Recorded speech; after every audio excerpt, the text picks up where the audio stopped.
ఎందుకు అట్లా బాధపడతాడు? కాసేపు ఆపి డాక్టర్ దగ్గరికి వెళ్ళి చూపించుకుని టాబ్లెట్స్ తీసుకుని పడుకోవచ్చు కదా. ఆ బ్లడ్ కక్కుతూ పాట పాడుకోవడం ఎందుకు అన్నాడు. అంటే ఊరికే సరదాగా జోవియల్గా అన్నాడు, కానీ there is truth in it. కానీ మనం అందులో ఎంజాయ్ చేస్తాం. ఇప్పుడు ఆర్ట్కున్న లక్షణం అది వంశీ, ఏంటంటే బురదలో పుల్లాడుతున్న పందిని చూసామనుకో, ఆ చూడగానే చిచి అని వెళ్ళిపోతాం, ఎక్కడ బురద పడుద్దో అన్నంత భయంతో. అదే చిత్రలేఖనం రూపంలో వేసి ఒకడు గోడ మీద పెట్టాడు అనుకో, నిలబడి చూస్తాం.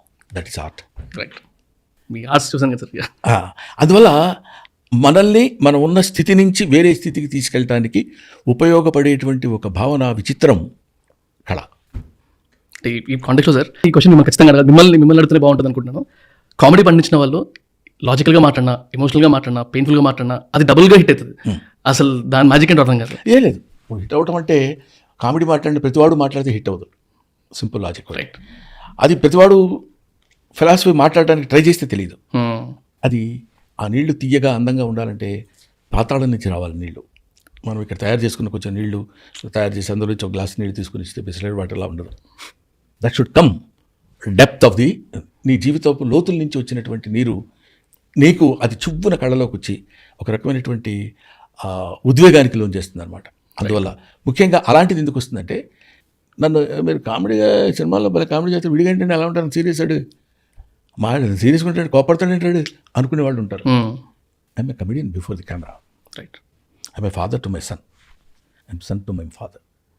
ఆ వేరియేషన్స్ వెంటనే మారిపోతాయి కదా. ఇప్పుడు ఏంటి వంశీ ఏంటి మాట్లాడుతున్నావు అని మాట్లాడేవాడిని, అక్కడ వచ్చి ఆ గౌతమ్ పిల్లగా నాన్న ఏంట్రా అని చూసారా, వెంటనే చేంజ్. మీరు ఎలా చేంజ్ చేస్తారండి, క్యారెక్టర్ అంటాడు ఒకడు. ఇన్ని క్యారెక్టర్స్ చేస్తారు కదా, అసలు ఆ క్యారెక్టర్లకు మీరు ఎంత చేంజ్ ఎలా హాఫ్ సెకండ్ పెట్టదు. ఏంటమ్మా నేనేం చెప్తున్నాను నువ్వు వింటున్నావు అంటారు అక్కడ. అనగానే వాయిస్ మాడ్యులేషను 10 minutes లుక్ అన్నీ మారిపోరా, మళ్ళీ అంటే అది కాదన్నా ఇప్పుడు అంటాం. So it's not a great job. దానికి మనం పులుముకుని మనం అసలు ఆ సినిమాలో ఎంఎస్ నారాయణ జోక్ ఒకటి ఉంది. ఏవిఎస్ అన్నాడు, శకుని క్యారెక్టర్ చేస్తున్నాను అన్నయ్య, దానికోసం చాలా జాగ్రత్తగా అసలు శకుని గురించి బోల్డెన్ పుస్తకాలు చదివాను అన్నాడు. ఎంఎస్ నారాయణ అన్నాడు, బోల్డెన్ పుస్తకాలు ఎందుకు, భారతంలోనే శకుని ఒకటి ఉంది, అది ఒకటి చదివితే సరిపోదులే అన్నాడు. అంటే మనం దాని గురించి బోల్డంత కృషి చేసామని చెప్పడానికి, ఎదుటివాడిని నమ్మించడానికి చేసే వ్యర్థ ప్రయత్నం అది. అలాంటి వాటిలో దొరికేస్తాం. ఆ దొరికే దగ్గరికి ఎందుకు మనం వెళ్తాం, సైలెంట్గా ఉంటాం బెటర్ నా ఫీలింగ్.